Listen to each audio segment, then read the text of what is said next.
आज घर में पूजा का आयोजन था और उसके बाद सबके भोजन का प्रोग्राम था। बाहर बरामदे में हलवाई बैठकर पकवान बना रहे थे, जिसकी खुशबू पूरे घर में या यूं कहें कि हवा में फैली हुई थी। सारे रिश्तेदार और आस पड़ोसी मौजूद थे, यहाँ तक कि नई समधन आशा जी और उनकी तरफ से आए हुए रिश्तेदार भी। इस समय वो अपनी बेटी रचना के साथ कमरे में बैठी हुई थी, जबकि रचना नए कपड़े और गहने पहनकर तैयार थी। अभी थोड़ी देर बाद उसे अपने पति मयंक के साथ यज्ञ हवन में बैठना था। इस यज्ञ हवन पूजन का आयोजन उसकी सास मधुमती जी ने खासकर अपने बेटे मयंक और रचना के लिए करवाया था, ताकि दोनों को सबका आशीर्वाद मिल सके और उनकी वंश बेल आगे बढ़ सके। अभी 5 महीने पहले ही रचना की मयंक के साथ शादी हुई थी। रचना मयंक की दूसरी पत्नी थी। अपनी पहली पत्नी दामिनी से मयंक ने तलाक ले लिया था। दोनों का तलाक 1.5 साल पहले ही हुआ था। यूं तो दामिनी में कोई कमी नहीं थी, वो काफ़ी सुंदर और शालीन स्वभाव की थी। आते ही उसने ससुराल में अपनी जगह बना ली थी। हर कोई उसे पसंद करता था। बस समय के साथ साथ ये पसंद धीरे धीरे नफरत में बदलने लगी, क्योंकि वो माँ नहीं बन सकी थी और एक यही कमी उसकी सभी खूबियों पर भारी पड़ गई। मधुमती जी ने और मयंक ने उसके लिए कोई कमी नहीं छोड़ी थी। 5 साल की शादी में मयंक और दामिनी ने हर देवी देवताओं के चरणों में अपने सिर को नवाया था। यहाँ तक कि दामिनी का मेडिकल चेकअप भी करवाया। उसमें कोई कमी नहीं थी, पर फिर भी वो माँ नहीं बन पा रही थी। समय के साथ साथ धीरे धीरे दामिनी पर तानों का बोझ बढ़ता जा रहा था। आने जाने वाले भी 10 सलाह दे जाते। मधुमती जी भी उनके साथ शुरू हो जाती। पता नहीं मेरी किस्मत में पोते पोती का सुख है भी या नहीं। पता नहीं किस घड़ी में इससे बहू बनाकर ले आई थी, जो हमारी वंश बेल आगे ही नहीं बढ़ रही। 4 साल होते होते तो रिश्तेदार मयंक की दूसरी शादी की बात तक करने लगे थे। धीरे धीरे मयंक के स्वभाव में भी फर्क आने लगा था, पर फिर भी मयंक ने अपना चेकअप कभी नहीं करवाया। आखिर वो तो पुरुष है, उसमें क्या कमी होगी। बहू को बांझ कहना आसान होता है, लेकिन बेटे में कमी है ये कोई बर्दाश्त नहीं करता। जब एक बार तानों से परेशान होकर दामिनी ने मयंक का चेकअप कराने के लिए कहा, तो बस वहीं से हंगामा शुरू हुआ और उसकी इतिश्री दामिनी को घर से धक्के मारकर निकाल कर ही हुई। दामिनी और उसके माता पिता ने काफ़ी हाथ पैर जोड़े थे, लेकिन मयंक और मधुमती जी झुकने को तैयार ही नहीं हुए। उल्टा उसके माता पिता को भी काफ़ी अपमानित किया गया था और आखिर उस रिश्ते का अंत तलाक से हुआ। बस तब से मधुमती जी मयंक के लिए अपने ही समाज में दूसरी लड़की देख रही थी। तलाकशुदा और विधवा उन्हें नहीं चाहिए थी। वैसे भी सारे समाज में ये बात फैल चुकी थी कि दामिनी को बांझ होने के कारण तलाक दिया गया है, वरना मयंक और मधुमती जी में तो कोई कमी नहीं है। तो आखिर आशा जी अपनी बेटी रचना की शादी मयंक से करने को तैयार हुई थी और 5 महीने पहले ही दोनों की शादी हुई थी। इधर सुनने में आया था कि दामिनी का भी 1 साल पहले दूसरा विवाह हो गया था।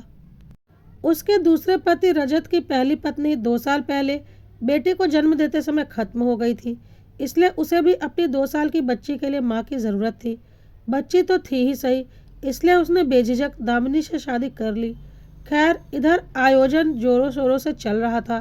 तभी पंडित जी ने रचना और मयंक को हवन में बैठने के लिए कहा।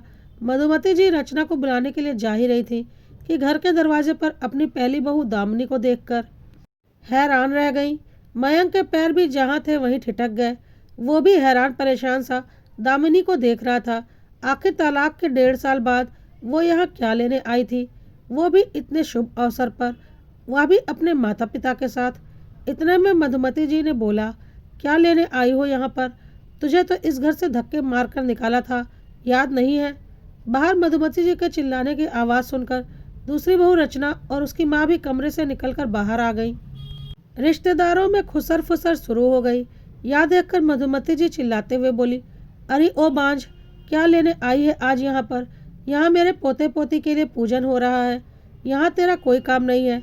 जब तुझे इस घर से धक्के मारकर निकाल दिया था, तभी से तेरे इस घर में आने के सारे रास्ते बंद हो गए थे। अब मेरे बेटे की वंश बेल आगे बढ़ाने के लिए पूजन हो रहा है। तेरा तो साया भी मैं अपनी दूसरी बहू और इस घर पर ना पड़ने दूँ। लेकिन दामिनी ऐसे ही खड़ी रही। मधुमती जी ने मयंक को इशारा किया उसे निकालने के लिए। मयंक इशारा पाते ही जैसे ही धक्के मारकर दामिनी को निकालने के लिए उसके पास आया, वैसे ही दामिनी ने खींचकर एक चाटा उसके गाल पर दे मारा। दामिनी के ऐसे कृत्य से जहां वो हक्का बक्का सा अपने गालों को सहलाता हुआ खड़ा रह गया, वहीं सब रिश्तेदार भी एक दूसरे की शक्ल देखने लगे। इधर आशा जी और रचना को कुछ भी समझ में नहीं आ रहा था। तभी दामिनी अपनी मेडिकल रिपोर्ट दिखाते हुए बोली, बांझ मैं नहीं हूँ, बांझ तो तुम थे। ये देखो, मैं माँ बनने वाली हूँ। पिछले 5 साल तक तुमने मुझे बेवकूफ़ बनाया, मेरी ज़िंदगी के 5 साल तुमने ख़राब कर दिए। पर जो होता है अच्छे के लिए ही होता है। अच्छा हुआ जो तुमने मुझे छोड़ दिया, कम से कम मुझे माँ बनने का सुख तो मिला, वरना तुम्हारे झूठ के आगे ज़िंदगी भर तानों के बोझ लिए मैं तड़प तड़प कर मर जाती। उसकी बात सुनकर सब हक्के बक्के रह गए। तभी दामिनी की मम्मी मिठाई का डब्बा लेकर मधुमती जी के सामने खड़ी हो गई और उनके हाथ में मिठाई का डब्बा पकड़ाते हुए बोली, ये लीजिए मधुमती जी, आप भी मिठाई खाइए।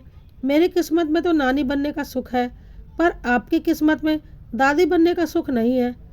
हम लोग कभी यहाँ नहीं आते, पर आप लोगों ने जिस तरह से हमें बेइज्जत किया था ना, और जिस तरह से हमारी पूरे समाज में थू थू हुई थी ना, उसके लिए तो आज का दिन बनता ही था।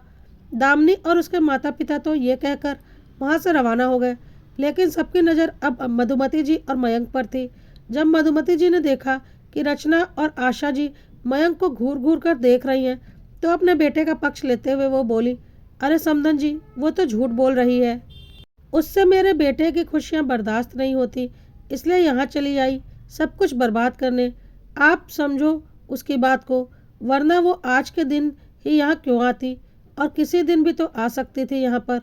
ये सुनकर आशा जी बोली, हाँ मैं सब समझ चुकी हूँ समधन जी, वो अब दूसरे घर की बहू बन चुकी है, तो भला वो अब झूठी मेडिकल रिपोर्ट बनवा कर क्यों लाएगी। मैं अपनी बेटी को बर्बाद होने के लिए इस घर में नहीं छोड़ूंगी। आखिर माँ बनने का हक तो मेरी बेटी को भी है, वो जिंदगी भर बच्चों के लिए थोड़ी न तरसेगी। आशा जी की बात सुनकर मधुमती जी घबरा गई और मयंक की तरफ देखकर बोली, अरे मयंक, तू कुछ बोलना। फिर आशा जी से बोली, समधन जी ऐसा कुछ नहीं है, हमारा यकीन कीजिए, और अगर वो रिपोर्ट सच भी है तो कोई बात नहीं है ना, हम बच्चा गोद ले लेंगे, लेकिन रिश्ते ऐसे नहीं टूटते। ये सुनकर आशा जी बोली, अरे वाह समधन जी, बड़ा अच्छा न्याय है आपका। तो बहू अगर बांझ हो तो दूसरी ले आओ, लेकिन अगर बेटा ही बांझ हो तो बच्चा गोद ले लेंगे। जब अपनी पहली बहू को घर से धक्के मारकर निकाला था, तब रिश्ते टूटने की आवाज़ नहीं आई थी? तब आपको ऐसा नहीं लगा था कि रिश्ते ऐसे नहीं टूटते? ले जा रही हूँ मैं अपनी बेटी को, हमें आप जैसे झूठे लोगों का साथ रिश्ता नहीं रखना, कहकर आशा जी रचना का हाथ पकड़कर उसे अपने साथ लेकर चली गई। इधर रिश्तेदारों में, आस पड़ोसियों में थू थू हुई वो अलग। कुछ महीनों के बाद सुनने में आया कि दामिनी ने एक बेटे को जन्म दिया है। इधर मयंक और मधुमती जी रचना को मनाने की कोशिश कर रहे हैं। रचना वापस आने को तैयार तो हो गई, लेकिन इस शर्त पर कि आधी प्रॉपर्टी उसके नाम करनी पड़ेगी।